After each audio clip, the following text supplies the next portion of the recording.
ঝটফট একটা কেক বানিয়ে ফেলেছি। আর এটা বানাতে জাস্ট ১০ মিনিট সময় লাগে। মানে আপনি চা বসিয়ে দিয়ে চা হওয়ার আগে আপনি এটা বানিয়ে ফেলতে পারবেন এবং চায়ের সাথে খেতে পারবেন। যাই হোক, আসসালামু আলাইকুম সবাইকে। কেমন আছেন? আর দেশে বিদেশে যে যেখান থেকে আমার এই ভিডিও দেখছেন সবাইকে স্বাগত জানাই। তো আজকে নিয়ে এসেছি একটা ঝটপট কেক। এটা একটা ডিম দিয়ে বানানো যায়। তো চলুন প্রসেসটা শুরু করি। তো এর জন্য আমি একটা ডিম নিয়েছি মাত্র। আর ডিমের সাথে আমি ১ টেবিল চামচ ঘি দিয়েছি। আর এটা হচ্ছে চিনি গুঁড়া, এটা বাজারে কিনতে পাওয়া যায়। আর দিয়েছি 1/2 table spoon baking powder. Baking পাউডারটা অবশ্যই দিতে হবে, কোনোভাবে স্কিপ করা যাবে না। ডিম, বেকিং পাউডার, চিনির গুঁড়াটা একসঙ্গে খুব ভালোভাবে মিক্স করে নিতে হবে।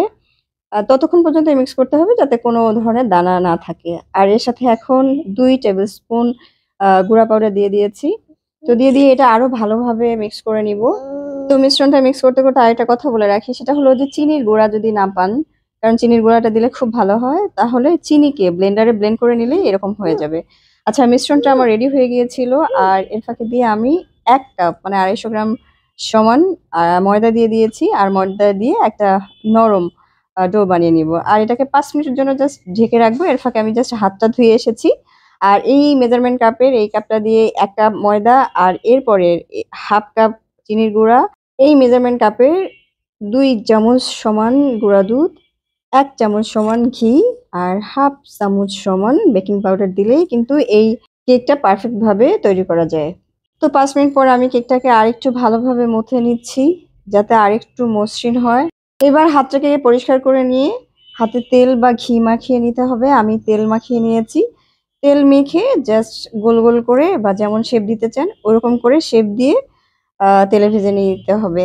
আমি এর ফাঁকে দিয়ে তেল গরম করতে দিয়েছি। জাস্ট তেলটা হালকা গরম হয়েছে, এই অবস্থায় আমি এগুলো তেলের মধ্যে ভেজে নিব। তো এখন চলে যাচ্ছি চুলায়। এই যে তেল আমার হালকা গরম হয়েছে আর এখানে আমি একটা করে বানিয়ে ছেড়ে দিচ্ছি। আগে থেকে যে সব বানিয়ে তারপরে নিয়ে এসে চুলায় দিব এমনটা কিন্তু করা যাবে না। তাহলে এটা যেহেতু নরম একটা ডো, তো নিচের দিকে দেখা যাবে যে লেগে যাবে, তখন তুলতে সমস্যা হবে। তাই একটা করে বানিয়ে জাস্ট সাথে আপনি তেলে দিয়ে দিবেন। যখন একটা সাইড হালকা লাল হয়ে আসবে বা আপনি যেরকম কালার করতে চান সেরকম হয়ে আসবে, জাস্ট অন্য সাইডটাও একইভাবে ভেজে নিতে হবে।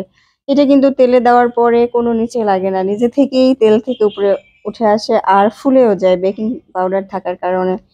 তো এভাবেই ১০ মিনিটেই রেডি করা সম্ভব একটা খুব মজাদার কেক। এটা কিন্তু বাচ্চারাও খেতে পারে, বড়রাও খেতে পারে। আর সন্ধ্যার সময় চায়ের সাথে খুব ভালো মানিয়ে যায়। যেহেতু খুব তাড়াতাড়ি বানানো যায়, তাই খুব সহজেই এটা বানিয়ে নিতে পারেন। এতক্ষণ যারা আমার ভিডিও দেখলেন তাদের সবাইকে অনেক ধন্যবাদ।